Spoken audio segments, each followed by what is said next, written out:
সম্পর্কে, তার পরিবার সম্পর্কে, তার ছোটবেলা সম্পর্কে এবং মুক্তিযুদ্ধে তাদের পারিবারিক যে অংশগ্রহণ, সেই অংশগ্রহণ সম্বন্ধে অনেক চমৎকার কিছু বক্তব্য আছে, অনেক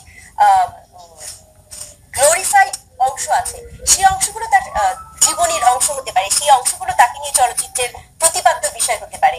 কিন্তু কিছু ট্যাবলয়েড ম্যাগাজিনের রিউমার ওনার জীবনের সাথে জুড়ে দিয়ে, হ্যাঁ, এবং কিছু আপত্তিকর বিষয় জুড়ে দিয়ে হুমায়ুন আহমেদকে বিচার করাটা ঠিক বলে আমি মনে করি না। কারণ হুমায়ুন আহমেদ শুধু আমাদের দেশের জন্য না, বাংলা সাহিত্য পৃথিবীর যে দেশেই, পৃথিবীর সমস্ত দেশে যারা বাংলা ভাষাভাষী আছেন তাদের সবার কাছে হুমায়ুন আহমেদ একজন কিংবদন্তি। হুমায়ুন আহমেদকে ছোট করা মানে কিন্তু আমাদের দেশের একজন সাহিত্যিককে ছোট করা।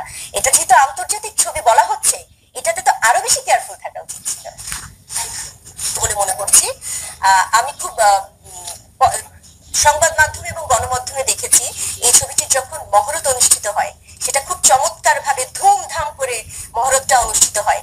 এবং বাংলাদেশের একজন ছোট্ট চলচ্চিত্র নির্মাতা হিসেবে আমি খুব গর্ব অনুভব করি যে আমাদের দেশের এরকম একটি চলচ্চিত্রে বাংলাদেশ ভারতের মূল মিডিয়ার একজন খুব নাম করা অভিনয় শিল্পী, খুব গুণী অভিনয় শিল্পী কাজ করছেন, টালিগঞ্জের কিছু অভিনয় শিল্পী কাজ করছেন এবং এত চমৎকার ভাবে এটার প্রচার হচ্ছে। আমি নিজে খুব গর্বিত হয়েছিলাম। পরবর্তীতে ছবির শুটিং চলাকালীন সময় আমাদের কোনো সাংবাদিক বা আমাদের কোনো মিডিয়ার কেউ ওখানে ঢুকতে পারেননি বা এত প্রচন্ড লুকোছাপার মধ্যে কাজটা হয়েছে, তখনও আমার মাথায় আসলে কোনো ধরনের সন্দেহের উদ্রেক করেনি। আমার কাছে মনেই হয়েছে যে একটা ঘটনা উনি হয়তো বা বলতে চাচ্ছেন না, জানাতে চাচ্ছেন না। কিন্তু এই লুকাছাপাটা হলো শুধুমাত্র বাংলাদেশের নিউজ মিডিয়ার সাথে, এবং নিউজটা বের হলো কলকাতার বা ভারতের একটি মিডিয়াতে প্রথম বের হলো। এই সম্পূর্ণ বিষয়টি আমার কাছে প্রচন্ড সন্দেহের কারণ হয়েছে।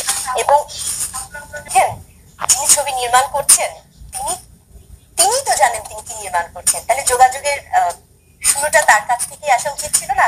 আমি কিন্তু সরাসরি ওনার সাথে যোগাযোগের চেষ্টা না করলেও আমি যে বক্তব্যগুলো দিয়েছি, যেখানে বারবারই বলেছি যে উনি আমার সাথে একটু যোগাযোগ করলেই পারতেন, তার মানে হচ্ছে যে আমি আমার কাছে ওনার জন্য রাস্তাটা খোলা।